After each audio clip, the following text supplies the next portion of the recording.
Olá, hoje o nosso assunto é culpa. Quem nunca se sentiu culpado? Aliás, vivemos um tempo onde a culpa talvez esteja massacrando muito de nós. Nos sentimos culpados porque não damos o tempo que sabemos que devemos dar para a nossa família. Nos sentimos culpados porque não conseguimos ser pais melhores, filhos melhores, mães melhores, cidadãos melhores. Nos sentimos culpados porque não conseguimos muitas vezes dar para os nossos filhos aquilo que os seus coleguinhas, muitas vezes de escola, seus amiguinhos de escola têm, porque os pais têm condição de dar. O fato é que muitas coisas nos causam culpas, produzem culpas em nós. Que dirá daquelas culpas que já são tão reais entre nós, de muitas vezes algumas catástrofes, por exemplo, acontecem e nós não temos condições de fazer alguma coisa para salvar pessoas, para ajudar pessoas, e muitos chegam a adoecer, tamanha culpa por não ter conseguido salvar vidas ou ajudar pessoas que estavam vivendo situações difíceis. São tantos motivos de culpa, são tantas as causas da culpa, que eu diria que ela tem o poder, ou essas causas têm o poder de fazer com que a gente adoeça, com que a gente fique como se massacrado, achatado por conta desse sentimento tão terrível chamado culpa. Mas eu queria dar uma boa notícia para você. No Salmo 32, Davi estava vivendo possivelmente a mesma situação que muitos de nós vivemos.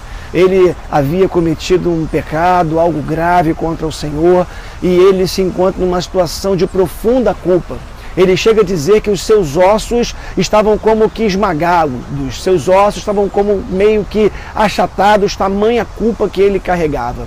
Mas ele diz no Salmo 32 que ele, enquanto ele calou, os seus ossos meio que secaram, meio que foram esmigalhados, achatados.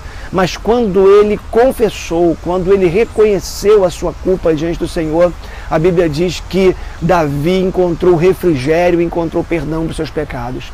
Preciso fazer uma distinção para você aqui agora. Existe algo realmente real que se chama culpa. Culpa é algo real.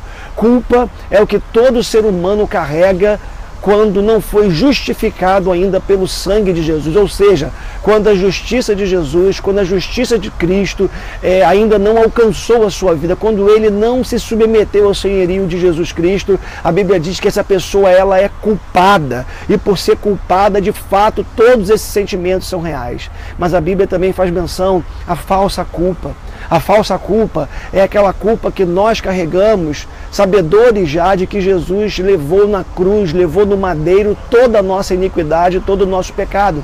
O que eu queria que você entendesse aqui nesse momento é que muitas vezes nós estamos sofrendo por culpas que nós não temos mais que carregar. Estamos sofrendo e adoecendo por coisas que Jesus já levou na cruz, por coisas que já foram perdoadas e que a gente não precisa mais sofrer por causa disso.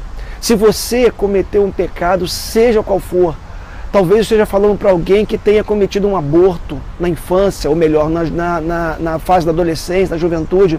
Talvez eu esteja falando para alguém que tenha cometido um delito que ninguém saiba. Mas deixa eu te falar uma coisa, se você já pediu perdão a Deus, se você já confessou ao Senhor o seu pecado, você não precisa mais sofrer, se angustiar por causa dele. A palavra de Deus também diz na carta de Paulo aos Romanos que nenhuma condenação há para aqueles que estão em Cristo Jesus nosso Senhor. Se você está em Cristo, você é nova criatura. Se você está em Cristo, as coisas velhas passaram, tudo se fez novo. Se você está em Cristo, tudo se fez novo na sua vida, e essa culpa que você carrega, ela é uma falsa culpa. É algo que você está carregando sem necessariamente precisar carregar.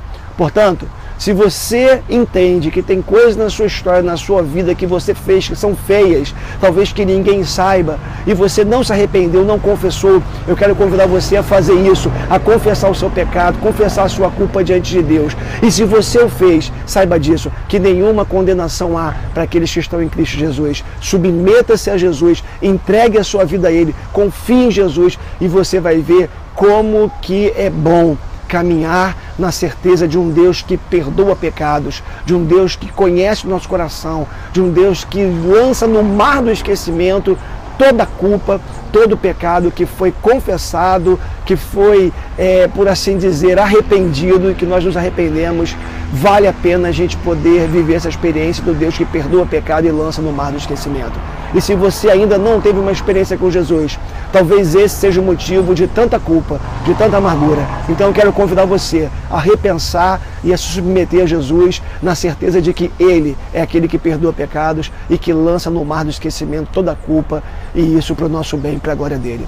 Deus te abençoe em nome de Jesus.